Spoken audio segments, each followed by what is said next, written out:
Inauguration ce matin du PUR. Le PUR, c'est le pôle universitaire régional au campus de Fouillol à Pointe-à-Pitre. L'université ravive ainsi son image avec la réhabilitation d'anciens bâtiments et la construction de nouvelles infrastructures. De nombreuses personnalités de l'éducation et du monde politique sont venues assister au baptême de ce site qui se veut résolument moderne. Un hall d'accueil flambant neuf et plus adapté aux besoins des étudiants et du personnel de l'UAG. Un parking réaménagé et un bâtiment d'accueil de 400 mètres carrés signé Michel Corbin, coût de l'opération plus de 2 200 000 €. Avant de recevoir notre invité, Pascal Safache, le président de l'Université des Antilles de la Guyane, voyons avec Laetitia Broulet et Paul Labéca pourquoi il était si important de requalifier le campus. Le campus fait peau neuve. Ceux qui ont fréquenté les lieux il y a plus de 15 ans savent que le site n'a plus rien à voir avec ce qu'il a été. Une nouvelle entrée, un hall d'accueil digne de ce nom, une signalétique qui permet enfin de se repérer. Désormais, le campus est clairement identifiable.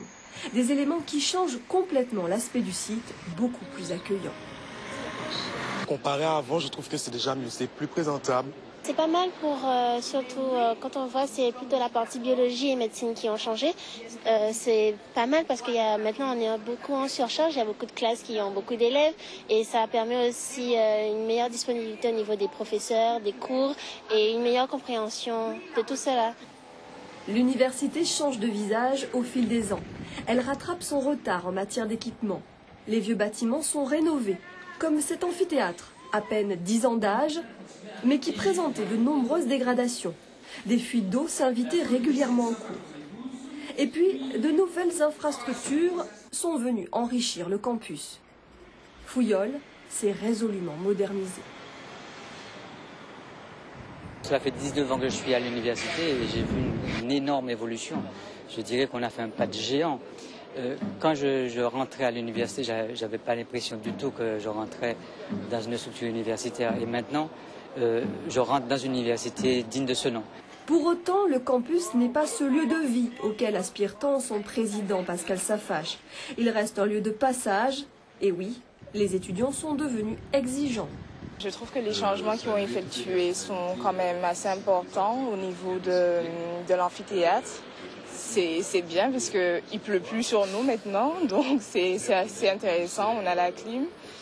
Mais bon, il manque encore des choses au niveau même de l'organisation, au niveau de la cantine, etc. Bon, il y a quelques défauts qu'il faut régler impérativement, je pense. C'est pas vraiment aménagé pour qu'on ait envie d'y vivre, quoi. Il manque des choses. Mais c'est quand même bien, il y a certaines avancées. Et puis, on a de l'espoir, quoi. C'est pas une critique, mais c'est juste pour qu'il y ait une prise en compte de ce qu'on dit, en fait. Le grand chantier de modernisation du pôle universitaire régional est bien engagé. À ce rythme et en respectant ses objectifs, l'UAG pourrait bien devenir dans les années à venir un site universitaire de référence dans le bassin caribéen. Pascal Safache, bonsoir. Ce nouveau visage plus agréable, plus moderne du campus de Fouillol est le point de départ d'une politique plus ambitieuse, plus dynamique? C'est le résultat, à mon avis, de politiques qui ont été initiées bien avant mon arrivée, il faut être honnête. Mais c'est sûr que c'est l'aboutissement, je dirais, d'une vraie volonté de placer l'université, je dirais, au cœur d'un vrai dispositif de développement pour nos territoires, Martinique, Guadeloupe et Guyane. Alors, on a vu, donc, pour la forme, tout est fait, mais sur le fond, il reste encore pas mal de choses à faire, notamment pour les étudiants. Mais il restera de toute façon toujours des choses à faire, c'est évident. Mais je crois que, de façon ne serait-ce que symbolique, il était important d'avoir une entrée digne de ce nom, puisque beaucoup d'automobilistes et beaucoup de parents, je dirais, passent tous les jours devant l'entrée du campus, et avoir une entrée qui n'a pas, je dirais, qui n'a pas véritablement d'âme, c'est gênant. Maintenant, que ce soit en matière de recherche ou en matière d'enseignement, nous avons 2 bâtiments qui sont sur le point, je dirais, d'éclore et donc d'être livrés, donc d'ici quelques mois. Et je crois quand même que s'il est vrai qu'il reste encore de nombreux efforts à faire, particulièrement en matière de vie étudiante, et nous nous y attelons, l'université de façon générale et le campus de Fouillol en particulier, je dirais, change véritablement de visage. Alors il y a aussi le site du camp Jacob à Saint-Claude, qui est déjà en travaux et qui devrait accueillir d'ici l'année prochaine 1500 étudiants.